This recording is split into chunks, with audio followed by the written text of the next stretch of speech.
Base নাই যে বলতে পারবে না যে উনি প্রাইভেটের জন্য চাপ দেয় নাই। উনি প্রাইভেটের জন্য ওনার কোচিং সেন্টার খুলছে, অক্সফোর্ড কোচিং, সেখানে না যারা উনি প্রবেশপত্র দিবে না। উনি বলে হাদিয়াটা দিয়ে দিও, তাহলে প্রবেশপত্রটা দিয়ে দিব। তারপর হচ্ছে উনি মানে এমন কোনো বেস নাই যে বলতে পারবে না উনি প্রাইভেটের জন্য বলে নাই। উনি প্রাইভেটের জন্য চাপ দেয়, হ্যাঁ প্রাইভেটের জন্য চাপ দেয়। উনি আসে আমাদের ক্লাসের ভিতরে জিজ্ঞেস করে যে হ্যাঁ তোমাদের কি প্রাইভেটের জন্য আমি চাপ দিই?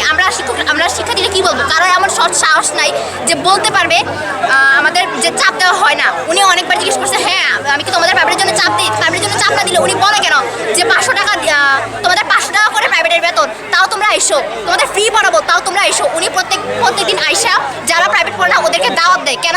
উনি কি অক্সফোর্ডে কি বিয়ে বাড়ির কমিউনিটি সেন্টার খুলছে যে ওখানে আমরা দাওয়াত খাইতে যাবো? কেন উনি দাওয়াত দিবে? আমরা দাওয়াত খেতে যেতে পারবো না। আমরা ওনার কাছে কেন প্রাইভেট পড়তে হবে? উনি বাধ্যতামূলক প্রাইভেট দিয়ে দিছে। আমরা চাই ওনার পদত্যাগ। উনি 24 ঘন্টা বা 12 ঘন্টার ভিতর পদত্যাগ না করলে আমরা আরো জোরালোভাবে আন্দোলন করবো।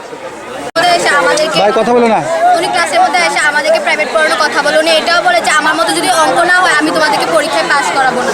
ওনার কাছে যখন পরীক্ষায় সাজেশন খুঁজছি উনি তখন বলছিলেন প্রাইভেটে এসে তোমাদেরকে সাজেশনটা বুঝাই দিব।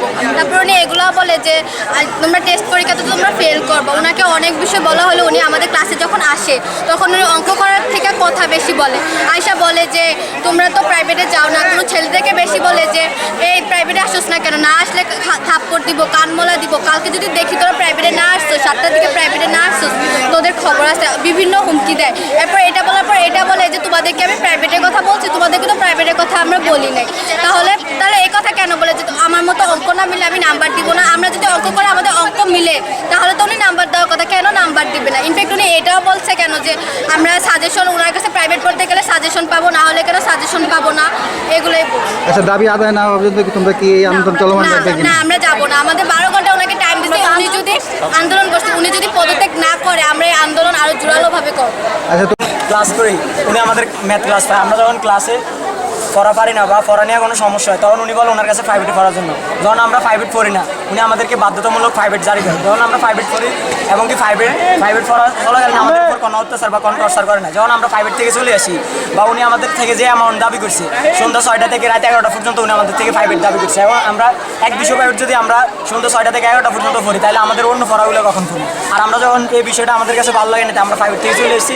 আসার পরে উনি আমাদেরকে স্কুলে ক্লাস চলাকালীন সময় ক্লাসে উনি আমাকে পশুর মতো অত্যাচার করছে। পশুরও মানুষ এভাবে অত্যাচার করে। সরকার নিষেধ করছে যে স্কুলে কোনো রকম গাইড নেওয়া যেত না, ভোট বই নিতে হবে। উনি আমাদের গাইডের জন্য কীভাবে মারে, পশুরও মানুষ কীভাবে মারে না। একদিন একটা ক্লাসের ভিতরে 25 থেকে 30 জন গাইড আনে নাই। এর মধ্যে একজন ওনার কাছে 1 মাস প্রাইভেট করছে, এরপরে পড়ানা দেখা 25-30 জনের ফিডা উনি একজনের উপর তুলছে। আর ফিডাটা ফিরছে একটা পশুরে কুকুরও মানুষ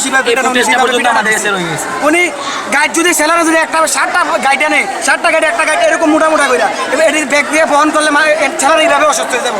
আর আমাদের আরেকটা দাবি হয়েছে স্কুলে যদি আমরা একদিন না আসি 50 টাকা ধরি না, অথচ 600 টাকা হচ্ছে মাসিক বেতন। একটা স্যালারি আমাদের অনেক সাধ্যবান ব্যক্তি আছে যে 50 টাকা দিতে পারে, আবার অনেকে দিতে পারে না। এখন মাসিক অনেক ব্যক্তিরা বেতন থাকতে পারে 10 থেকে 12,000। তারা যদি 50 টাকা করে দিয়ে দেয় তাদের সাংসারিক খরচ, 3টা ছেলেমেয়ে যদি থাকে তাদের পড়াশোনা চালিয়ে এইভাবে চালাতে অক্ষম হয়ে যায় তারা। তাই আমরা আপনাদের কাছে বিশেষভাবে দাবি করছি যে এগুলো উঠে নিলাম। তিনি আরো দাবি করে কি আমাদের প্রাইভেটে আসো, তোমাকে আমি মেডিসিন দিব। মেডিসিনে মানে কি আমরা প্রাইভেটে পড়ি, প্রাইভেটে কি মেডিসিন দিতে হয়? প্রাইভেটে যাওয়ার জন্য উনি বলে যে তুমি আমাদের কোচিং সেন্টারে আসো, আমি তোমাকে মেডিসিন দিব। তোমার একটা স্কুল আছে এখানে আমাদের কোচিং সেন্টারে অক্সফোর্ড স্কুল। উনি গার্ডিয়ানকেও মানে অনেক আমাদের আজকে যে দাবি নিয়ে আমরা আসছি, আমাদের যিনি সম্মানিত প্রধান শিক্ষক কি মহোদয় মোর্শেদ আলম স্যার, উনি এই স্কুলটাকে একটা দুর্নীতির আখড়া হিসাবে কি গড়ে তুলেছেন। এখন আমরা তো একজন শিক্ষার্থী হিসেবে আমরা এটা প্রতিহত করতে চাই এবং তা আমরা আপনাদেরকে জানান দিচ্ছি যে আমাদের দ্বারা সম্ভব তা প্রতিহত করা। এখন কথা হচ্ছে শুধুমাত্র যে এটা বর্ডারঘাট পাবলিক স্কুল কেন্দ্রিক এমন না, এরকম কুমিল্লাতে অনেক স্কুল আছে যেখানে কি প্রধান শিক্ষকরা দুর্নীতিমূলক কার্যক্রম করছে। সকল শিক্ষার্থীদেরকে আমি আহ্বান জানাচ্ছি আপনারা নিজ নিজ অবস্থান থেকে গর্জে উঠুন, শক্ত হাতে প্রতিরোধ করুন এই দুর্নীতিবাজদের থেকে। 17 বছরের সুরেশ শাসককে আমরা কতদিনে সরাইছি? 17 দিন লাগে না সরাইতে। এরা তো আসছে 4 বছর 5 বছর, এদেরকে লাথি দিয়ে সরে দিবেন, সোজা কথা লাথি দিয়ে সরে দিবেন। তাদের আচ্ছা। ক্ষেত্রে কোনো প্রকার কি কম্প্রোমাইজ করা হবে না, কি করা হবে না, কম্প্রোমাইজ করা হবে না।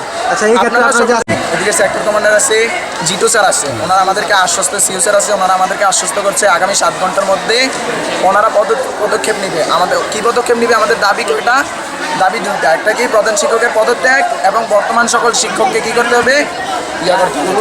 প্রাইভেট পড়ানো বন্ধ করে দিতে হবে। তারা কখনো প্রাইভেট পড়াতে পারবে না, সকল প্রাইভেট পড়ানো। এবং প্রধান শিক্ষক যাদেরকে চাকরি বাণিজ্যের মাধ্যমে যাদের থেকে টাকা গ্রহণ করেছে, ঘুষ গ্রহণ করেছে, তাদের টাকা ফেরত দিতে হবে। এবং যদি তারা অযোগ্য হয় তাহলে তাদেরকে চাকরিচ্যুত করতে হবে, অযোগ্য হলে চাকরিচ্যুত করতে হবে। এবং উনি যে স্বজনপ্রীতি আমাদের স্কুলে দেখাচ্ছে, স্কুলটা মনে হচ্ছে ওনার বাবার মনে হচ্ছে। তো আসলে এইসব, এটা তো সরকারি প্রতিষ্ঠান, এটা কি একটা এমপিভুক্ত স্কুল। এখন এইখানে যদি আমি আমার স্কুলকে প্রধান শিক্ষক হওয়ার পরে বাবার স্কুল বানিয়ে ফেলি, এটা তো আসলে একজন নৈতিক মানুষ দ্বারা এটা করা সম্ভব না, বুঝছেন কিনা? তাহলে আগামী 7 ঘন্টার মধ্যে যদি ওনাকে সরানো না হয়, অপসারণ করা না হয়, আমরা কালকে 10টা বাজে আন্দোলনে ডাক দেবো। এবং আর আন্দোলনটা আরও ভয়াবহ হবে। আপনারা কি 5ই আগস্টের কি আন্দোলন দেখেছেন আমি জানি না, কালকের আন্দোলন কোনবারই দেখবে খুবই ভয়াবহভাবে হবে আন্দোলনটা। নিয়ে জোর করে তারপর পরীক্ষার মধ্যে ফেল করাই দিবে, টেস্ট পরীক্ষা ফেল করাই দিবে, এমন হুমকি দেয় আমাদের। উনি কে যে আমাদের এমন হুমকি দেয়? আমরা নিজের যোগ্যতায় পাস করবো, পাস করে তারপর আমরা পরীক্ষা দিব। উনি সবাইকে আসা ওনার কথা মতো প্রাইভেটে না গেলে বলে কেন যে উনি আমাদের ফেল করাই দিবে, ফেল করাই দিলে এসএসসি পরীক্ষা দিতে দিবে না, এগুলো বলে কেন?